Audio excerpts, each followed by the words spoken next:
Taylor, I can see him being a great fit in a team like Chicago, having that defensive mindset, maybe being that second or third guard, having that mentality, and just being productive if he just plays the game at a simple rate. We did mention at the top, Fran Fraschilla is our international expert on the panel as well. And one name, one number you may not be familiar with, our viewers at home, number 35 out there, Tomas Satoransky, who actually played in the Spanish league, right, Fran? But what's the background on him? Because he's out there with the point guards. Well, he's kind of a unique player because he's got the build of a wing, but he handles the ball well enough to be a point guard. Chad and I have watched him since he was 17 at the Adidas Euro Camp.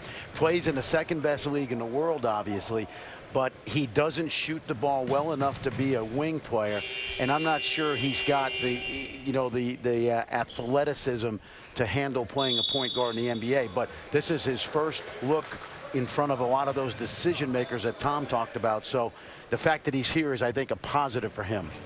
Satoransky, the only international that we have here, guys, and I know, Chad, you spent a ton of time over there overseas looking at some of them. We look at the last few years, we've had a ton of guys declare for the draft from all over the world. There are 17 entrants, though, this year. That number down significantly from where we were just a couple years ago. And out of those 17, I'm curious how many you think would even get drafted. Well, it's going to go down because those include the early entrants, and some of those guys are going to go back. I think there's probably just one international player that goes in the first round, and that's Evan Fournier out of France. And then there'll be several here. And Satoransky's interesting because, as Fran mentioned, we saw him when he was 17, and he lit up the Adidas Euro Camp there. And everyone loved the energy, the motor that he has, the nose for the ball.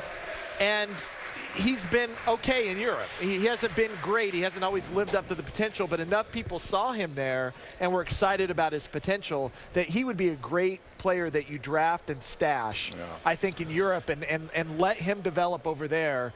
And then he could be a big-time player down the road because he does compete. He really, really competes. I'm glad you mentioned the draft.